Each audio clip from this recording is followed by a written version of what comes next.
And Andy phoned me up and said, "Do you fancy doing this Radiohead thing?" I thought, yeah, massively. And so it was the time when faxes, and I found it the other day actually, because I was showing my son, because he was a massive Radiohead fan, and I showed this random part, and I looked at it and thought, I could see it. Who wrote the part? Johnny, yeah. It was on Logic. I think it was a Logic part, but it just had a couple of saxophones playing chords, and the baritone, doing what it does at the bottom.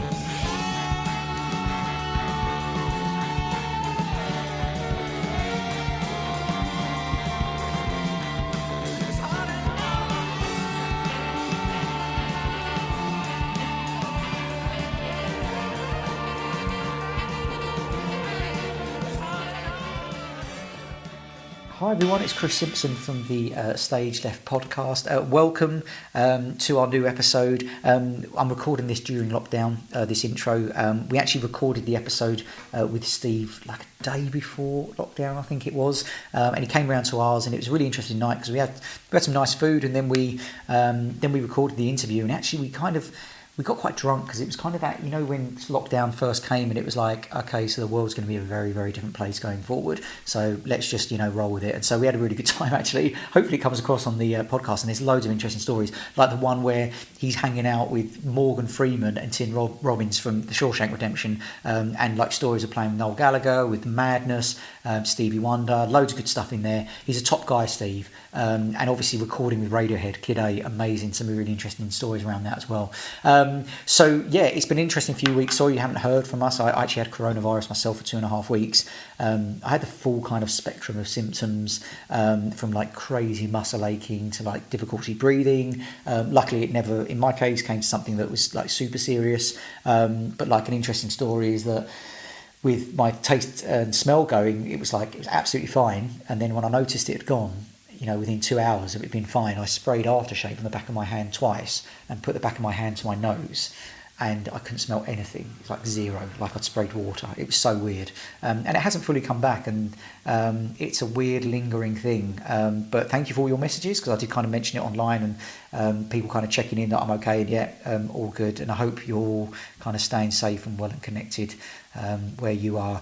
A lot of the work I've been doing in the last few weeks has been around kind of supporting people's well-being. So I'm doing now kind of one-to-ones, if anybody's interested, kind of coaching sessions specifically around supporting people's well-being. If you are interested in that, I'm a qualified mental health first aider, etc. So, happy to support. So drop an email to stageleftnights@gmail.com. That's stageleftnights@gmail.com, where I can do kind of individual or group support if you want that. And in regards to this episode, if you're fans of Noel Gallagher, Bonehead from Oasis in the last couple of weeks wrote an amazing couple of tweets actually, saying how much he loves the podcast. And so email just came in saying how much he loves the podcast, and how he's listened to Gem episodes and Christian Madden, and that he wants to come on. So when things settle down, we're going to get him to come over and record it person to person. And other episodes we've had in the past, if you've never checked them out, Gem Archer, Russ Pritchard, Mikey Rowe,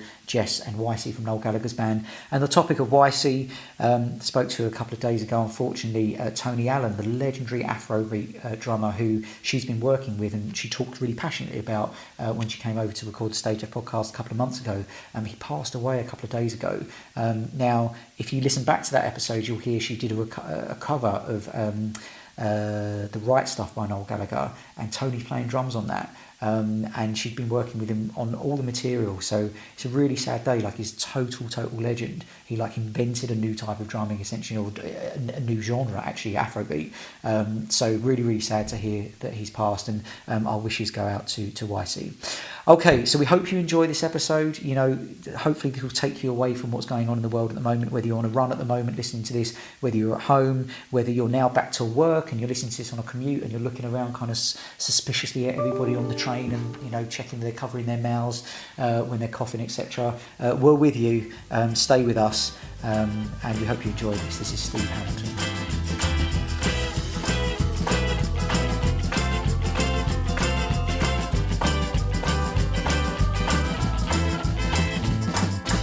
Okay, welcome to the StageLeft podcast, lifting the veil on the music industry by telling the stories of those with a unique vantage point. The podcast exists to provide free educational content for young musicians entering an increasingly complex industry by telling the stories of some of the unsung heroes behind the success. Go to the StageLeftPodcast.com for all episodes featuring musicians who discuss in detail the writing and performing processes with the likes of Elvis Presley, David Bowie, Michael Jackson, the Beatles, Fleetwood Mac, Nick Cave, Oasis, Morrissey, Alanis Morissette, The Damned, the 1975, Bob Dylan, the Stone Roses, Jeff Lynne and Kraftwerk. Our guest today is saxophonist and composer Steve Hamilton, who has had an incredible career touring Kid A and Amnesiac with Radiohead, and has played with the likes of Tina Turner, Stevie Wonder and Aretha Franklin. Today we'll be discussing Hamland, writing parts for Noel Gallagher's live shows and recent EPs, touring with Madness, recording the iconic brass parts on Radiohead's jazz mashup, the national anthem. And as we record this on the 16th of March 2020, we'll also be discussing how coronavirus may impact the industry and livelihood of musicians. So it's a pleasure to say that our guest today on the StageLeft podcast is none other than Steve Hamilton. Thanks for joining us today, Steve. How's it going? Very well, thank you. Yeah, I'm good. Good stuff. Good I'm stuff. alive. You're alive. Well, that's a start at the moment, unfortunately. And I mean, on that subject, it's a bit of a weird atmosphere at the moment. So, like, you know, as I say, it's the 16th of March for listeners, and we feel like we're on the precipice of something very serious. And actually, Boris Johnson's literally just announced in the UK that a lot of bars and clubs and potentially live venues, it's recommended that people don't go to them. He hasn't cancelled them or shut them, but he said kind of recommended people don't go to them, which is leaving a lot of musicians in a very difficult position. It's leaving pretty much everyone in exactly the same position, which is in any way, it's not really a comfort that everyone is in the same situation, not only in this country but throughout the world. Facebook is just awash with people who are saying, well, I'm doing my last gig for a while now, but, anyone want to buy a trumpet? And it's a bit grim. But there is something vaguely comforting about the fact that everyone is in the same situation, because there are no gigs happening. More, you know, I think it was Austria that said that they would only have events that were under 5 people, which is quite suitable for some jazz gigs that I've done in the past. We've all played to empty rooms. I did actually do a gig where there were more people on stage. There was only a quartet as well. It's just the drummer didn't have a girlfriend, I think. So, but yeah. So basically, yes, it's a grim outlook every single day. On the way here, you know, you mentioned the album that I've just written and recorded, Hamland. We were due to launch that on the 11th of April, and that was pulled due to the virus. Yeah, everything is no one's flying anywhere. It's mayhem, and you know it will have huge financial implications on and the crew, touring musicians. Yeah, I don't know. It's just no one knows when it's going to stop, and if it indeed will. So where does that kind of leave people? You know, is there other ways of making income out of this that you could foresee? You know, streaming gigs and stuff like that. But it's probably, I don't know if people. Well, I think streaming gig. I think there was talk of doing one yesterday. A friend of mine was doing a gig at the Palladium, and it was a live broadcast, so they had to continue, but they were going to do it without an audience. I think the whole thing was pulled in the end, but. I mean, it's a very fluid situation, as they keep saying, and we've learned a whole new vocabulary of social distancing and self-isolating and stuff. I'm actually doing a session tomorrow at my house with the horn section, but I can see that being the last sort of thing for a fair few weeks, just because people aren't going to want to go out of their houses, and I think there's a sort of social responsibility that everyone will start to begin to feel more that they cannot go out, you know, protect everyone else. So yeah, it's grim, but it'll pass. When the virus peaks, hopefully things will begin to get back to normal. I mean, how do you feel? So, as we're recording this now, there's a really interesting kind of storyline. So, Stereophonics played a show a couple of nights ago, and there was a large audience there. They've received a lot of criticism for doing the show. Yeah. But at the same time, that was exactly when Boris Johnson and the government were saying, no, you should carry on going to large-scale events. Yeah. So, like, they're in kind of no man's land in that situation. So, and now by not making it mandatory for pubs to close, he's preventing any insurance liability. I believe, anyway. So far, it's early news so far.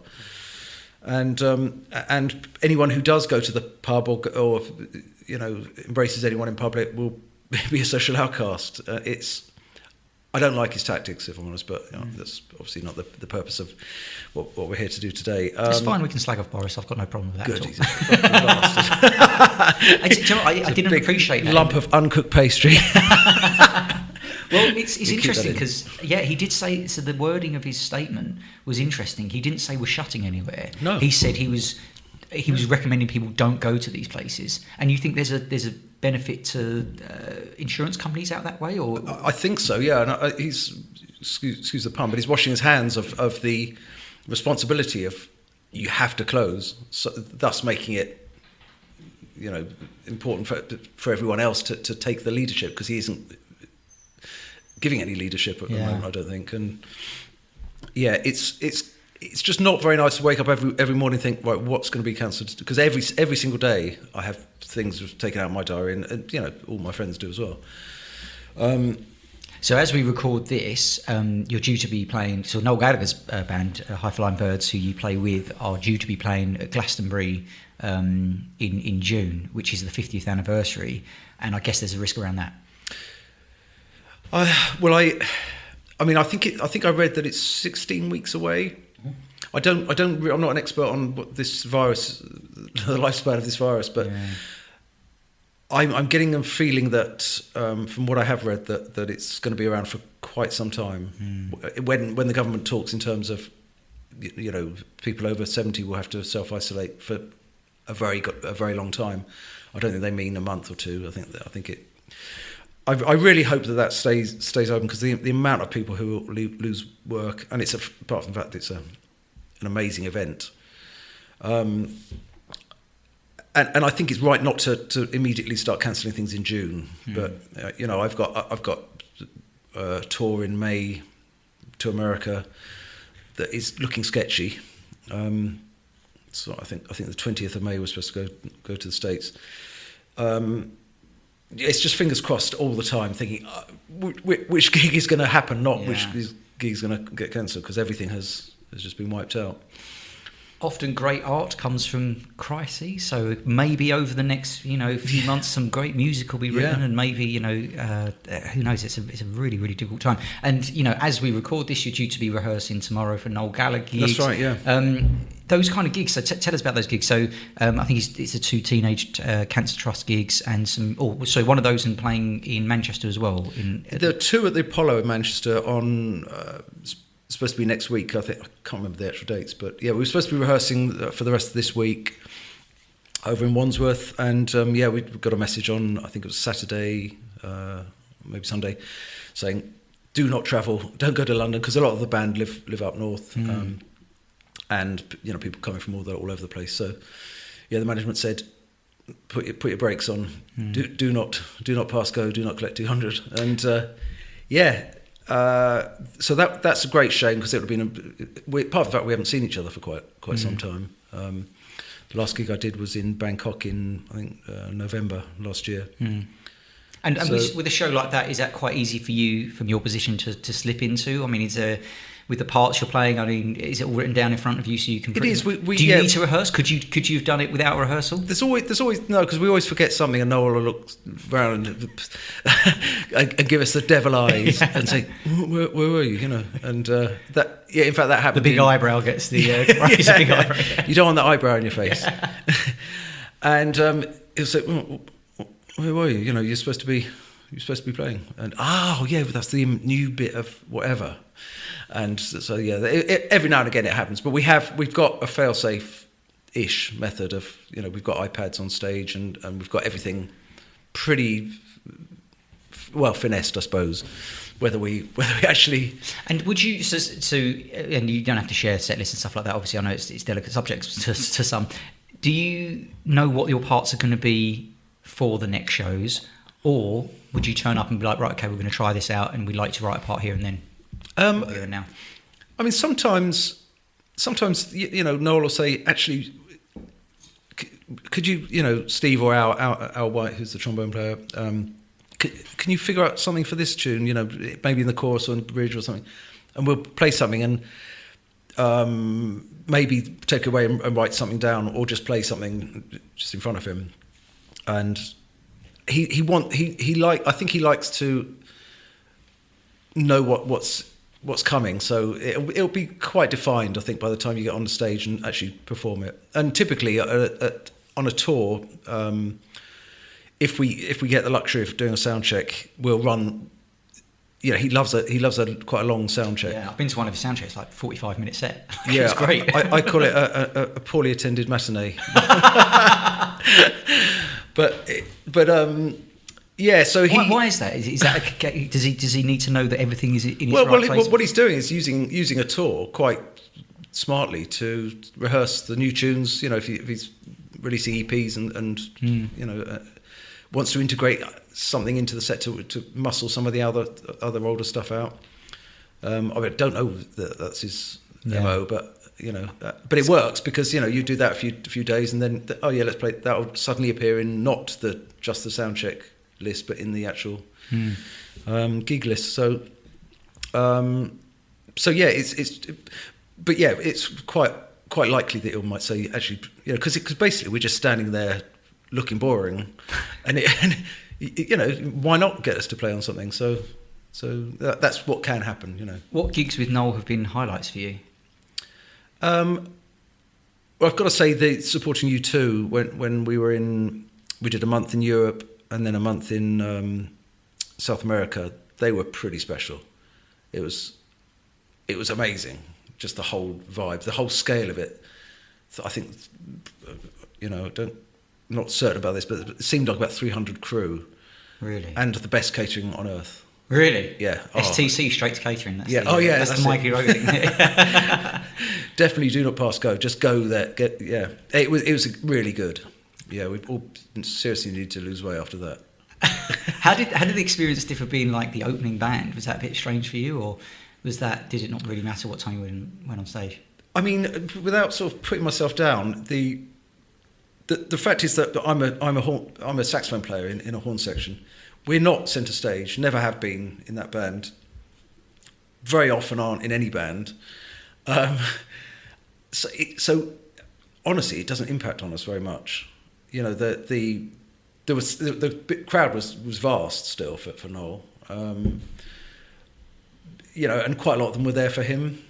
But it doesn't, it didn't make too much difference for us. I know it would for Noel and for the rest of the band, who are slightly more kind of involved in the actual, that they're a bit more on show.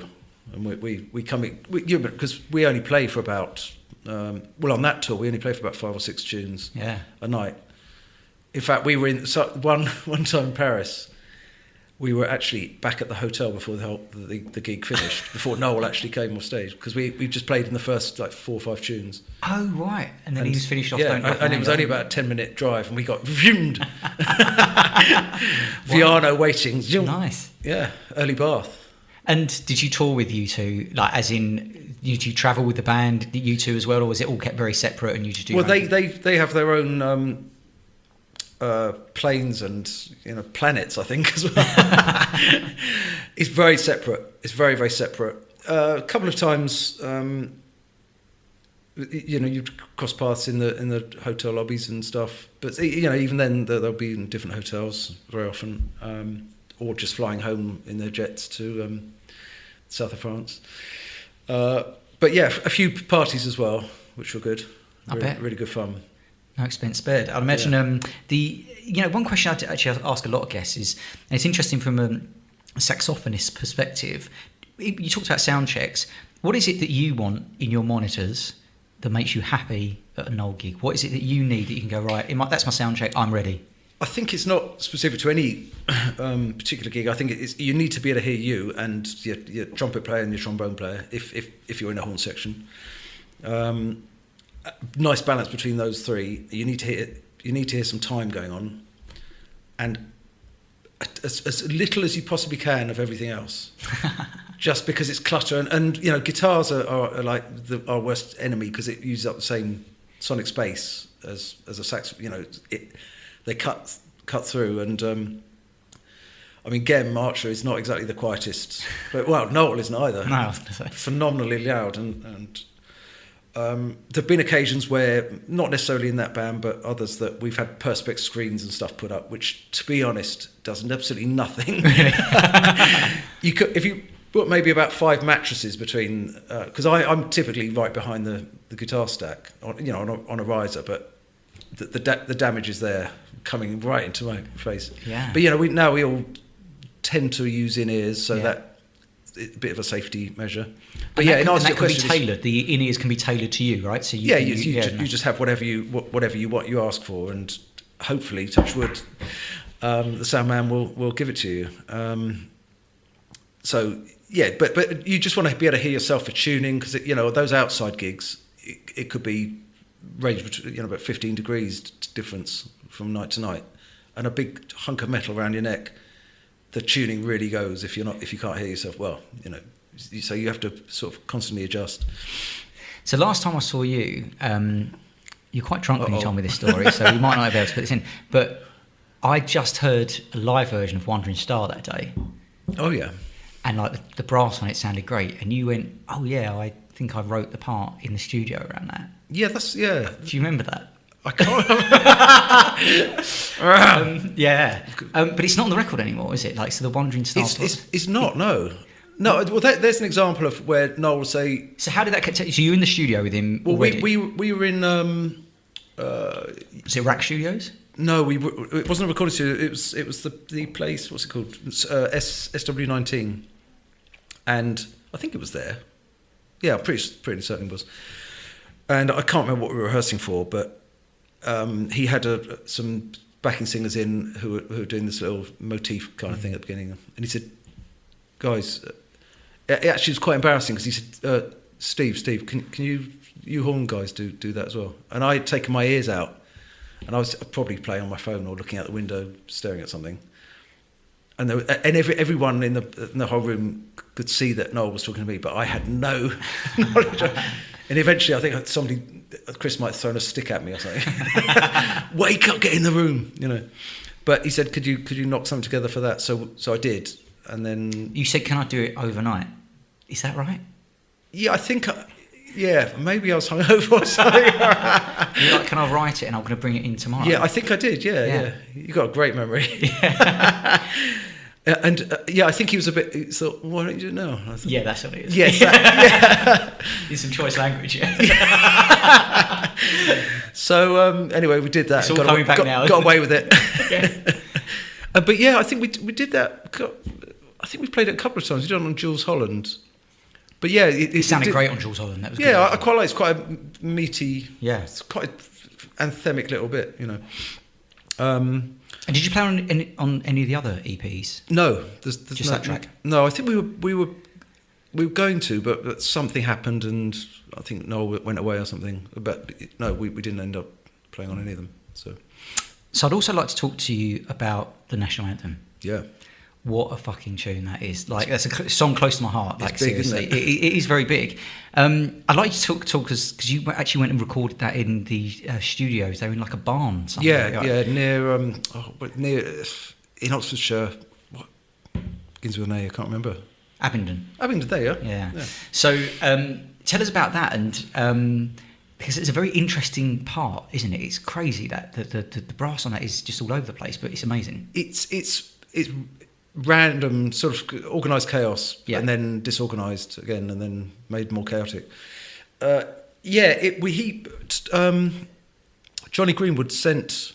Well, an old friend of mine, Andy Bush, who was a trumpet player, and I was in a horn section with him. He teaches at Abingdon School, and he was asked through the teaching staff there, if he might be if they could put him in touch with Johnny Greenwood. So what? It's bizarre. What I know call. It's a bit. Well, they needed some brass. So they just went, let's call the local school. Well, they did, because they've got that was their kind of HQ, I suppose, wasn't it? Wow. And so and Andy phoned me up and said, "Do you fancy doing this Radiohead thing?" I thought, "Yeah, massively."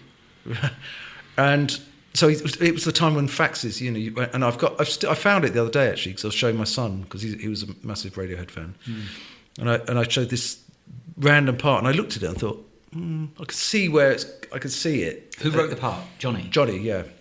It was on Logic. I think it was a Logic part, but it just had a couple of saxophones playing chords, and the baritone, doing what it does at the bottom. And so we got eight people together to go up there, and very soon after we started, apart from the fact that we got there and they're all kind of in their dressing gowns and they're all coming down from their late nights and stuff, and hello, yeah, hi, I'm Steve, nervously, and we got a sound together with Nigel and Godrich. Yeah, of course, yeah, right. And it was a very relaxed vibe, all, I think in a semicircle, so we could sort of see each other a little bit.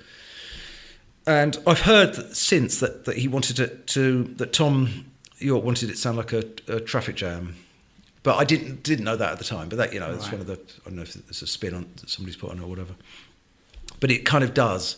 It's very sort of honky, and we did about maybe 5, 6, could have been 10 takes of the same thing, and he was just absolutely covered in sweat by the end of it, Tom, because he was in front of us in this semicircle type thing, jumping up and down, and allegedly broke his foot doing that. Oh right, yeah, I think that. And again, that we weren't privy to that.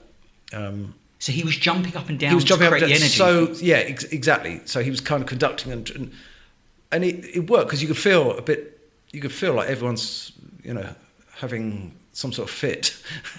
Because there's a lot of energy in the room, and there was, and actually the temperature sort of rose quite a lot. Yeah, it was a bit strange. How were you? Because that was obviously psychologically intended to impact your performance in some way. Create a musical urgency that I guess, which it did. Yeah, and we did have parts, but we didn't really adhere to them. And then we'd go for lunch. And which was a nice thing as well, because they're decent caterers and a couple of bottles of wine. There's a theme here. Yeah. So we just had dinner before this as well. So. I think of nothing but my stomach. So they looked after you. I had a lovely dinner before, yeah. But I've got to say, I didn't mention that before. Yeah. Delicious. Good. Right. So it was just a chaotic cacophony of row. And then they spliced at the end. I think it was all in one take, and then they spliced on the end chord, and which was like bah, and then that was it.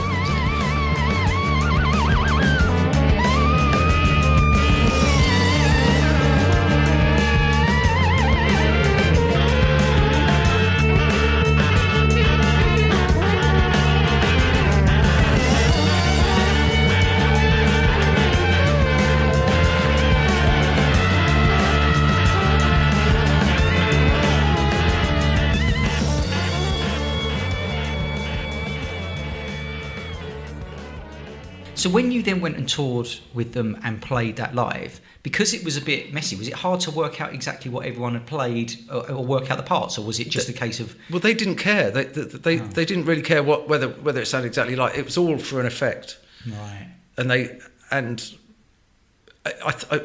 not really sure if we ever got quite that intensity again, but we only did a handful of gigs. You did Jules Holland, right? The live... We did, yeah. I think REM and Radiohead are the only two bands at that stage to have had the whole show to themselves. Yeah, I remember watching it.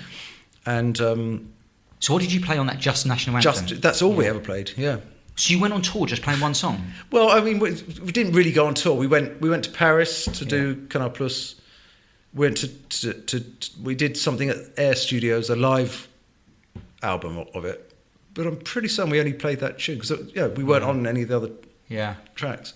Because I wonder, because on the same recording sessions, that's when Humphrey Lyttelton. That's right, yeah. Did Life in a Glass House, which appeared on Amnesiac. Yeah, and Jimmy Hastings on clarinet. Right, is that right? Okay, yeah. But you didn't get a chance to play those parts. No, we didn't. Right, okay. Unfortunately, no. Yeah, but yeah, he was there, Humph. Yeah. What was it like? I mean, it's such a vague question, but what was it like being on tour briefly with Radiohead? How did that? Okay, here's a question: how does it differ being on tour with Radiohead to Noel Gallagher's High Flying Birds? Both very disciplined bands. I very, very, very well behaved at soundchecks. So I hate people noodling around and practicing. And Radiohead is possibly, I don't know if this is a fact, but I'm going to say it's a fact. Radiohead, I would say, is the most disciplined band I've ever that is in the world, and because you never ever hear anyone tinkling along or nothing, and so when you get told, right, play the alto, you play it and then stop. That's it, and it's just silent, and that you could hear a pin drop, and that's what a soundcheck should be like. And Noel's band, similar, maybe not quite as well behaved. But back in the day when everyone had monitors, it could be chaos because the guitar player will never shut up generally. I'm not talking about Noel. Yeah. But when I used to do Blur in the sort of late 90s, that was always a noisy soundcheck. Not that we often soundcheck, but. So what Blur tracks did you do live? What? Oh, blimey! I End of the Century, that's got brass on it. Yeah. Did you film that? Did you? Oh, nice. Yeah. I did an American tour with them, a couple of European tours, lots of festivals. But that was a long time ago. That's over 20 years ago. I think the last one I did was 99. You've been a constant in some of the biggest bands in British music. I don't think you realise that. I mean, you're a jazz player and you've got your own stuff on that. But it's really interesting. You've got this perspective from all these different bands that have changed a lot of people's lives in the UK. Well, yeah. I mean, and fortunately, I like them as well. I like that sort of. I mean, Radiohead. I've got to say is just gives me goosebumps. Not everything, but I love the sound. When did they last do Glastonbury? I watched that, and it was 2018. It was amazing. I was there. It was ridiculous. Amazing. Yeah. So I mentioned earlier to you, so I was on holiday last week, very luckily with Clive Deamer, who's Radiohead's live drummer now, and has been on the podcast before, and he was saying that from their perspective, that was like an absolute shit gig. Like the sound was terrible, everything was wrong, everything went wrong. But their way of keeping in the zone of like, okay, we think this is going well, was reading the faces of the people in the first few rows. And really? They're like, oh, obviously this is going well. But from their perspective, it was like, this was all going like, wow. didn't enjoy it. Which is mad because it was from the other side of the fence. Fucking, it's incredible. Yeah. Great band. And you two played with us. Like, that's amazing. Let's talk about, because we talked about, so we go Radiohead, you've got the Noel Gallagher thing, you've got Blur there. There's kind of a link to Queen as well, because your father-in-law was in Queen for 3 years. I love the fact I bet you can't say that without laughing. So, regular listeners to the podcast, Jamie Moses, who it's such an extensive career, we had to do 2 episodes, was on, and that is Stephen's father-in-law. And you're in a band with him as well, right? You play quite a lot of shows with him. Well, I know this sounds dodgy, but I've known him for at least 10 years longer than I've known his daughter. Which is an interesting dynamic. Yes. So yeah, we were in a band. Well, we still are in a band. The longest surviving band of all time, I think it is. SAS. The SAS band, yeah. Yeah. Which is Spike, who's also been on the podcast. Spike from Queen does like an all-stars band, right? Yeah, and you get that's lots right, of different, and you're the kind of house band, if you like, in the background. You get lots Yeah. of different artists coming up on stage. Yeah. It's an amazing thing. Tell us about how you manage being in a band, because we, look at Noel has been in a band with his brother for years, and there's always an interesting dynamic. I wonder how many people have been in a band with their father-in-law. I think about like Meet the Fockers. It's like all the things that go wrong. And yes, you knew Jamie beforehand, but how do you compartmentalise that dynamic between a bandmate and possibly someone who may be at times band leader telling you what to do, with being your... I really try not to think about it. It's a weird one, isn't it? It's... What advice would you give to someone in that situation to keep that relationship professional and family? Like, it's such a struggle. Leave the band. Well, I mean, we're mates, but it's... He's not a regular father-in-law. He's a character. He's a dude, and he's very funny.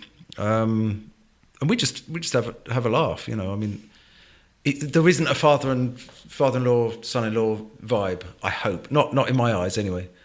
How did he react? He likes to be called Phil, father-in-law. Oh, how did was he okay with it? I mean, when like no. Well, we discovered through his brother Steve Moses that when he first found out about it, he was absolutely horrified. Why? Well, because of you. because he. I don't know. I mean, I wouldn't want my daughter to go out with me. No, I haven't got a daughter though. No, but it's it's just an interesting dynamic, like how you keep that relationship. Like, have there been times where a band disagreement has then bled into no going not so far, but we'll work on that. Yeah. It's an interesting dynamic. We survived Christmas. I think we can survive anything. Yeah. You know. Sensible approach, sensible thinking. Let's talk about some of the other amazing things you've done. I mean, Tina Turner. Did you play on Is it?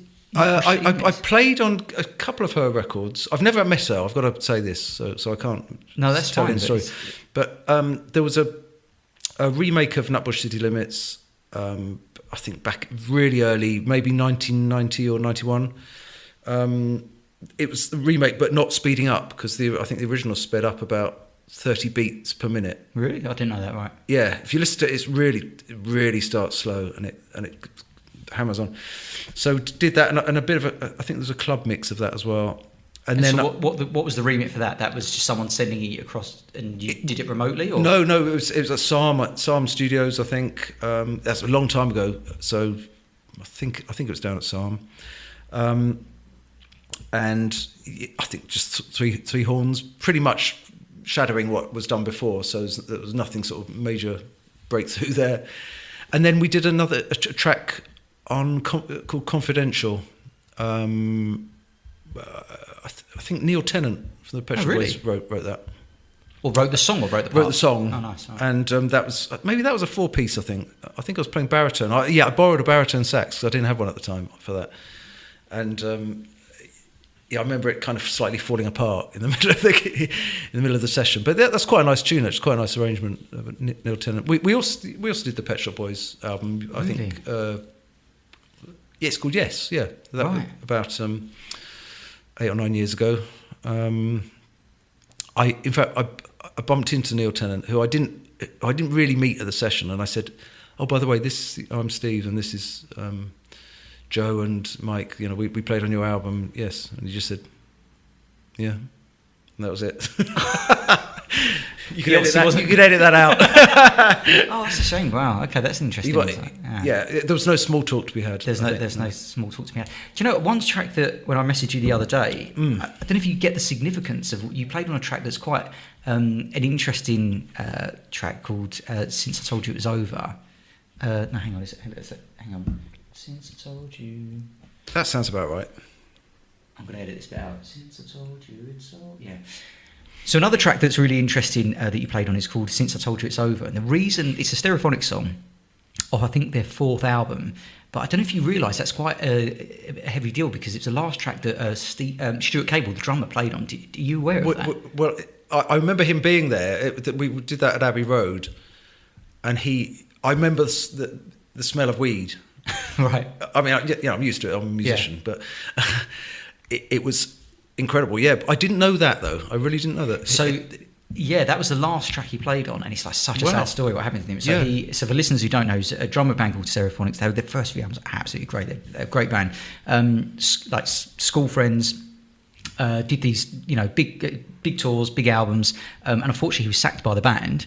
Which, when they played kind of like hometown shows thereafter, he said he went to Cardiff and saw them play to 80,000 people, and he said, he said it in a book later on, he said, "I can never imagine in the past someone who was so sad they'd want to take their life, but on that night I could understand it." He didn't take his life, but then the next tour, the same night they were in Cardiff, they played, he drank himself through till 5 o'clock in the morning, never woke up. Like, it's a very, very sad story. Yeah. what do you remember of playing that track or playing? I mean, obviously the smell and he was having a good time, but like, what could you tell us about? Like, do you remember much about that? I remember. It's funny when you. It's lovely to leave a studio thinking that was really meaty and really, not just meaty. You know, a horn section could be quite diverse in the sound approach. But I remember leaving there thinking that was a really thin sound, and I didn't really like it. I need to reacquaint myself with the track, but yeah, I think I listened to it when it first came out, and but yeah, it wasn't. I don't know. It was just too thin. There was no sort of muscle. Do you know what I mean? Yeah, I totally know what you mean. Yeah, but it doesn't sound like that. I'll listen to it this weekend. It sounds great. And if I'd arranged that, or contemporaries of mine had arranged that, I think it would have been a bit more fulsome. But then again, it had a bit of lightness to it. But it's I remember feeling that a bit thin. You know, Did you bump into Thom Yorke in that session? Yes. Well, I went into the cafe. Yeah, this is quite funny actually. Because actually, I hadn't sort of qualified by when we did a few of those things with Radiohead back in whenever it was 99. We went to New York and did Saturday Night Live and stuff. And whenever we turned up there, we'd do a gig at the Roseland Ballroom in New York, and their band would go, "Oh, thank you so much for coming." We're like fawning over us, and it's all right. We don't mind, and made us almost feel uncomfortable for our imagined generosity of time, Oh, nice. And so they were saying, "Oh, it's so lovely, thank you so much." And when we were in Canal Plus, they gave us platinum discs, which was amazing. Thank you so much for playing on our album. So no, that's all right. Thanks, Tom. Really? And then so that's the background. And it was quite embarrassing that they kept kind of fawning over us and saying, "Oh, it's wonderful you." And walked into the cafe after this stereophonic session, and Tom and Nigel were in there. I think Johnny, and Johnny. And I said, "Oh, hi guys." And I said, "What are you doing?" He said, "Well, we're up in the penthouse mastering our album or mixing our new album." And I said, "Are there any horns on it?" He said, "Fuck off, you lot are a load of... You were a nightmare, you lot, to work with." Really? Absolute fucking nightmare, not having any horns on it. And it was like, what? You can't... Shit. Was he joking or was he... Yeah, he was, but I hadn't... Yeah, wow. But it was bizarre that he kind of said... Because they were laying it on so thick, that how wonderful it was to have us all there. But, I mean, I can imagine he's right the second time, that it's an absolute nightmare to have 8... idiot horn players. Well, it's interesting because he obviously kind of produced you in that moment. What was Godrich's role? Because I mean, there's such an interesting relationship between Nigel Godrich and Radiohead. Yeah. Like, I wonder, they obviously trust him so much. So, what do you remember going back to the National Anthem when you did record with them of Godrich? Was he just kind of letting Tom do his thing, or?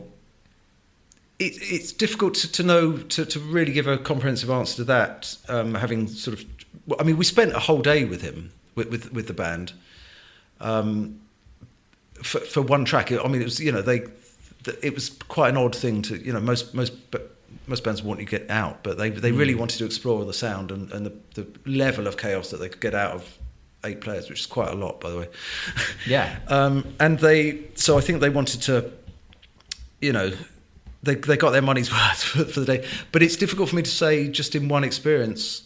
I mean, Nigel was the dude definitely at the beginning who said, right, you stand there, get obviously finding what sounds nice in the room and what microphones he's going to use. And I think there was a bit of moving around and just getting it so that it sounded. And I can't remember, but I think we may have been individually mic'd, definitely a stereo pair in the room. But yeah, he was in charge, and then Tom kind of came in to put the gloss on it. That's my impression of it. Yeah, it's interesting. Yeah, because they super trust him. There's even now they work with him all the time. Yeah. Let's quickly discuss a particular show that you did, or a series of shows that you did that ended up meaning that you played with Stevie Wonder, Beyonce, Aretha Franklin as well. Is that right? That's right. Yeah. Tell us about those shows. Well, it was Nelson Mandela's charity 4664 with the SAS band. We were hired in some bemusement to be the backing band basically for all these stars. Queen were doing it. Bono and The Edge were involved.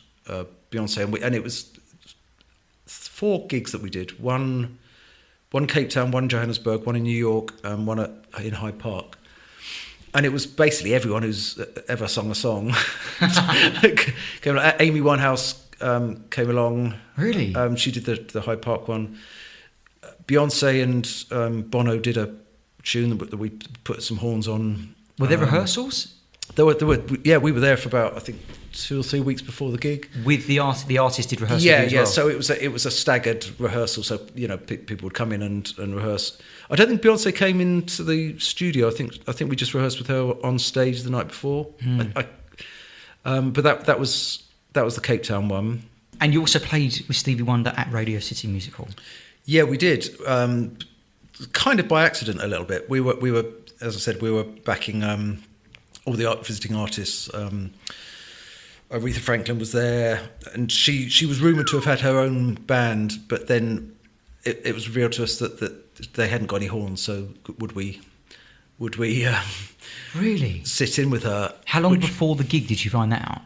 I think, kind of at the soundcheck, these parts were given to us, but they were all in the wrong key. Oh my God!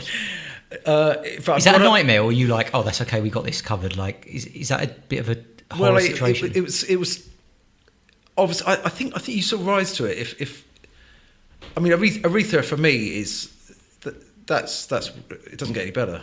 It's even at that, she wasn't in the fantastic prime of her life singing wise, but the voice, it just rips your head off. I have goosebumps thinking about it. So they gave you the parts on paper? Yeah, just on paper, old steam, old style, old school. And the what song was it? Can you remember? I've got to admit that I nicked my part. And I'll find it and get back to you on that. But I can't remember what it was. So it wasn't a hit. It wasn't. No, it wasn't Respect, because I had fantasies about them saying let's do Respect and Steve do the tenor solo, and then me retiring into the sunset. So she played this show and just like knocked out like a new track and like no, it was an old tune. I can't remember what it was. Okay, right. It was quite a B-side. It wasn't it was a real down tune. But then the MD who I can't remember his name, but he just said, let's do tabs. So 3, 4, what? So and when you'll say do stab, so the horns do a stab, and you'll cup your hand like this doesn't work for this, but, as if you're holding a mug, which means the key of C. Really? So the guy did this, but it wasn't in C at all. It was in C sharp. Oh, so we all came in, went big blat of C, bah, bah, and the first one obviously was in the wrong key, and there was, and none of us really ever sussed out whether he was doing that deliberately, because for effect or and if it's in A, you'll put 3 fingers up, which means 3 sharps. Nice. 3 fingers down is E flat. C flat. So that's the code. But he went C, definitely C, and we all came in. So what would the sign have been for C sharp then? So you got the C cup. What would it be 7 sharps? Which so maybe he only had one hand. Oh wow! Oh, so that actually I never saw his left hand. Yeah. The urban myth. Yeah, wow. And Stevie Wonder. How did Stevie Wonder? Well, Nathan Watts. They were rehearsing. They were kind of slunk in, these really cool guys, and the percussionist was brilliant. There was a second keyboard player. They were just absolutely shredding away, in the background. And then I think he played Spain Chick Corea tune, just all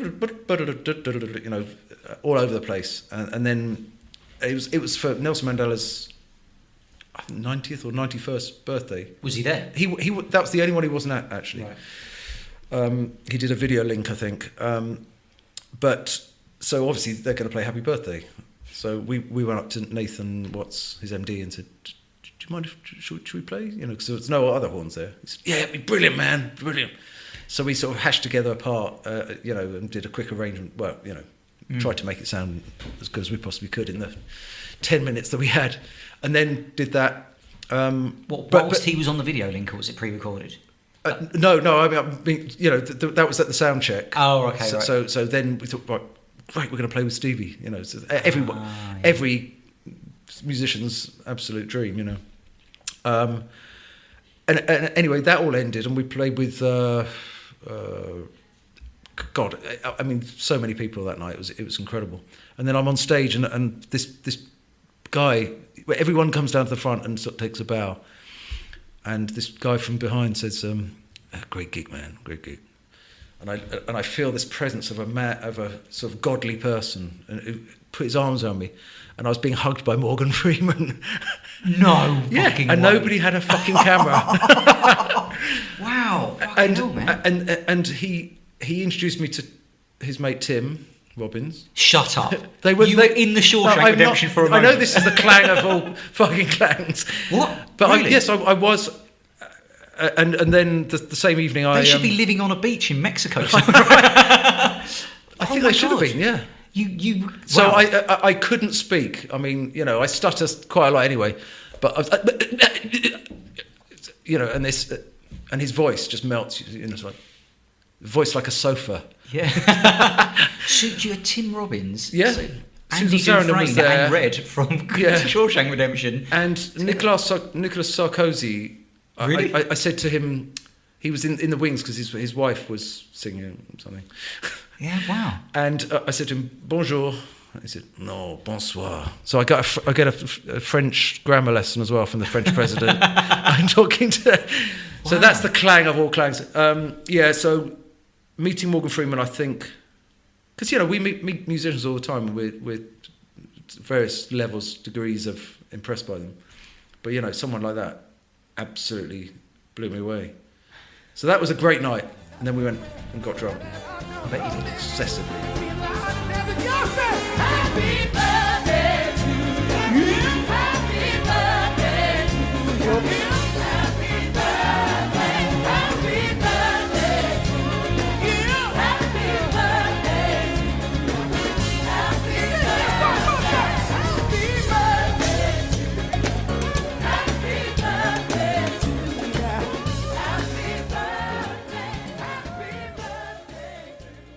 You once said to me, right? Again, you might have been a bit drunk at the time. I said to you, painting a dark picture of me. yeah. Basically, I was like, as a failed musician, I always wanted to walk on the stage at Shepherd's Empire and just see the view from that perspective. Because it's one of the venues, the first place I ever went to. And you went, "Chris, you can do whatever you want in life." And you gave me your pass, and I walked out there. And you had you kept saying this thing, "Chris, you can do whatever you want in life."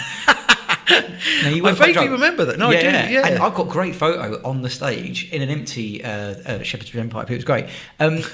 Where does that come from? You can do anything in life. Where is that? Is that a motto of yours, or is that something that you? Well, you can, and you did. You could, yeah, anyone can do. I mean, you know, we all have this imposter syndrome in various degrees as well, don't we? That you know, and in many bands that I've been in, and I thought, well, I know for a fact there are loads of better saxophone players than me, but you know, I've been lucky enough or whatever to have been employed by a lot of bands over the years, and I've always,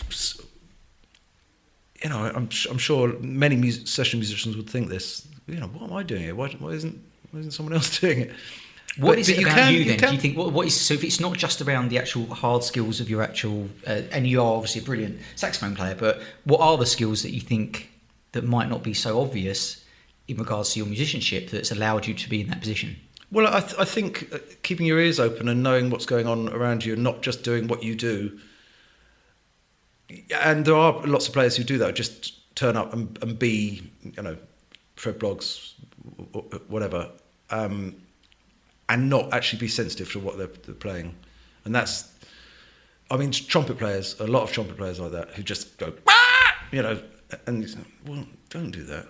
You know, listen to, have a bit of context, musical context, and you have to have a musical intelligence about you, regardless of how well you can play. You just be aware of what's going on and sensitive to, I guess.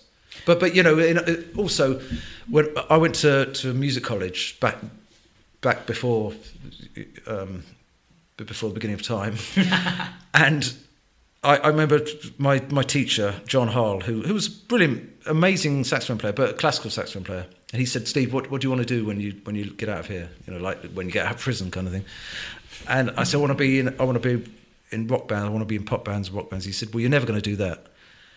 And I thought, yes, I fucking am. And it enraged me that he'd said that, because I knew that that's what I was going to do. And I hated. I don't like being told that I can't do something. So, in answer to your question, shit, yeah. In answer to your question, you know, why can you do anything you want? Because you can. Because you fucking well can.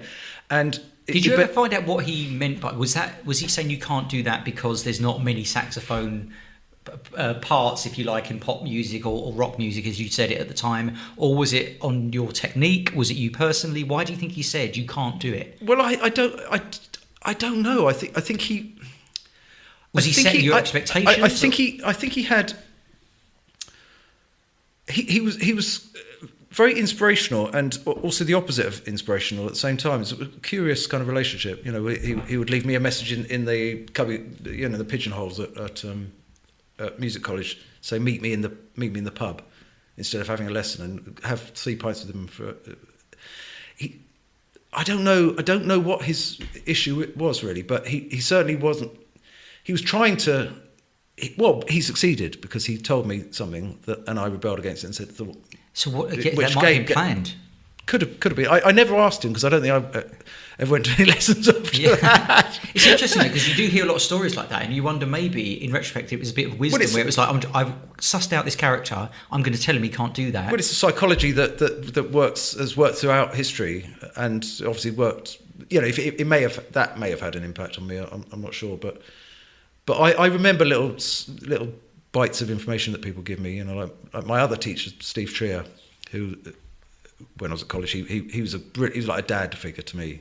In fact, he was a dad figure to all the students. He was amazing, beautiful bloke.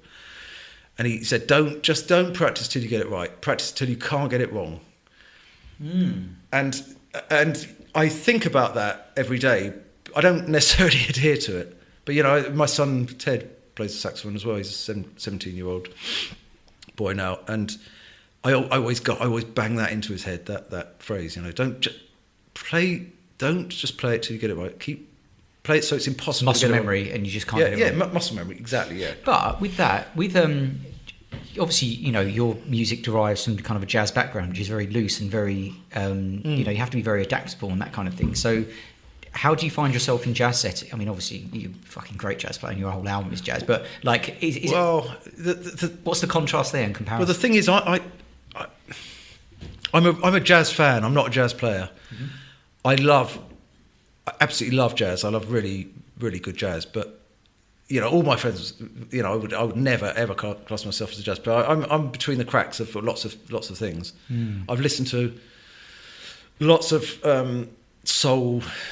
You know, Otis Redding. I mean, I would love to have been able to play the sax like he sings. Nice. You know, just because it's I'm Marvin Gaye. I mean, the sound, the timing, everything about it is pretty perfection as far as I'm concerned. I'm not into the big, massive solos, despite what you might think of having listened to the album. You know, the sax is up there, but it's not. No, it's not front and centre at all. But it's there's a bit of a story going on. You know, it sounds a horrible cliche, but it's a bit of interplay. There's lots of interplay actually. And what I did with that is, you know, I'd get somebody around like Joe Auckland, amazing trumpet player, and he'd play a solo, and I'd transcribe it.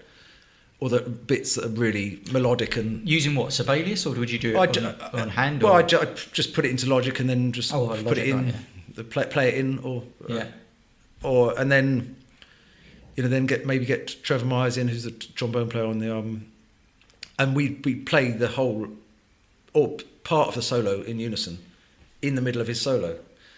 And I don't know if anyone really does that before. And then we got a couple of rappers in as well. Yeah. So Shift the Paradigm is such a fucking tune. That's amazing, right? So who's the rapper who performed on that? Q-Rock. Right, so Q-Rock. Yeah. Interesting dynamic here, because a lot of the album is instrumental, but then you've got kind of some vocals on it.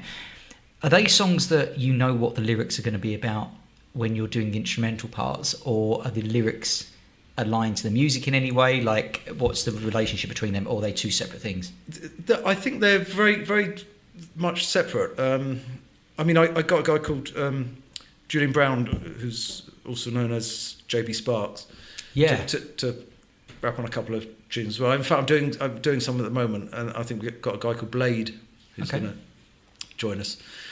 But what I do is sample some bit of rap from any record at the right BPM, put it onto my demo, and then send it to somebody and say, don't take any notice of what it is that they're, the story or poem or whatever's going on. Just come up with something in those gaps, and that just to give them a bit of geography. And is it an instrumental version? So you're sending an instrumental version with something on top? Yeah, so I'll send two versions, one with somebody sampled onto it. And I'll never say what it is, where I got it from or anything, but I'll probably know. But and a clean track without any stuff, so they can. And both of them phoned me up and said, right, I'm doing it on my phone, and it was brilliant. And then they came over and recorded. So I really enjoyed that because it adds so much. So when you're writing a instrumental, is there a emotion? There is definitely an emotion behind it, obviously, but is there a chance there's going to be a clash in the theme or what you're thinking from the instrumental point of view, and then what the lyrics happen to be about? Like, is there a marry up of those two things?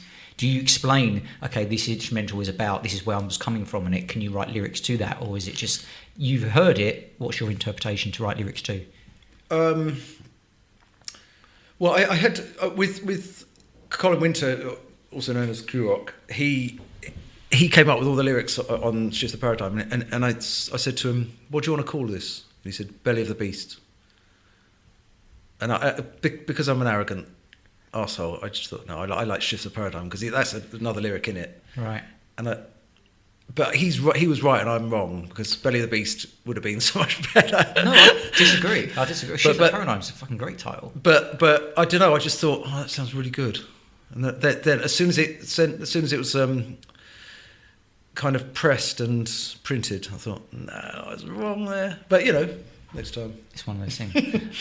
So tell us about recording that record. So how long did it take? Was it at home? Was it in studio? It was at my studio in my house, and also at a place called Press Play Studios, which is where I used to have a studio. A very interesting guy called The Reflex took over my studio. He's a remixer.'s done quite a lot of Noel's remixing. Oh, right, okay. A very cool French dude who is just, I've What's his name? Nick, I don't know his second name, but I just call him Reflex. That's what he's known. Okay. Begins with a P, Nick something. But it's not the guy who does Weiss's recording, French guy who he did the mixing on the previous Noel album, working with David Holmes. No, I think that's. No, I don't think it is. No, but yeah. Sorry, too many beers here. That's why. Can't tell. Yeah, but so I anyway recorded some drums at Press Play Studios. A guy called Andy Ramsey, who's in Stereo Lab. I don't know if you know. Oh yeah. He's a drummer there, and I had a studio there for years.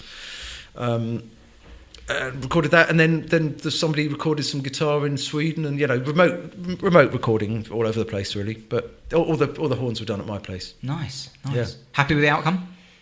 I love it. I love the sound of the sousaphone playing all the bass, because there's no bass guitar on it at all. It's all sousaphone. Really? Okay, yeah. Which is so that's good that you didn't notice. Well, no, I didn't. Yeah, and there was one track though. I was like, the bass is really interesting on this. Yeah, it's a bit weird. Yeah, it is a bit weird. Yeah. So, I've sort of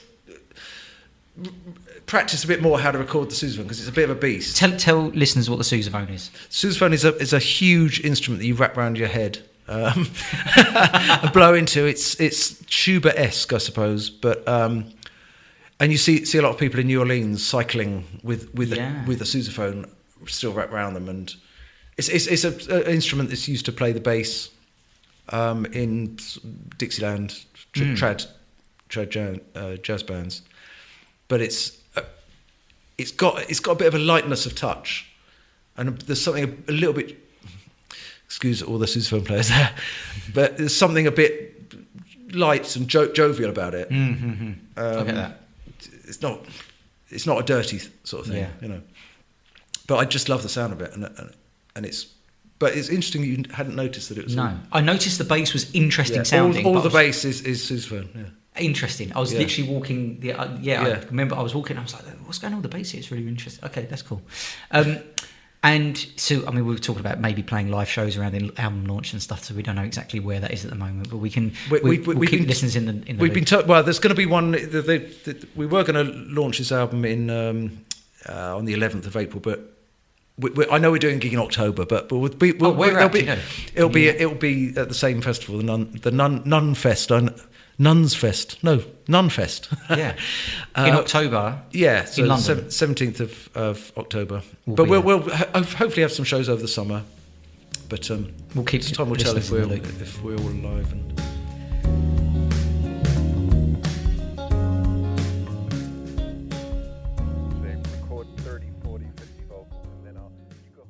So many good stories in there. That was part 1 of 2 with Steve Hamilton, and part 2 will be coming very soon. And yeah, I mean, Aretha Franklin, I mean, all these great people that he's worked with, fantastic to listen to. So part 2 is coming next week. Also, on top of that, as mentioned at the beginning, doing live coaching sessions now, specialising in well-being. Thought I'd open that up kind of internationally to our listeners as well, because we've got people all over the globe. So if you're interested in that, get in touch with us. I'm an emotional intelligence practitioner and a mental health first aider, and kind of just specialising in well-being, particularly around coronavirus. So if you're interested, get in touch with us at StageLeftNights@gmail.com. That's StageLeftNights@gmail.com. And we'll have a new episode soon. It's actually the 5th anniversary of the podcast, so I'm deciding that I'm going to actually record a little special just with me, kind of with a few reflections of favourite episodes and stuff like that, as bonus content as well. Okay, so we'll see you soon for part 2.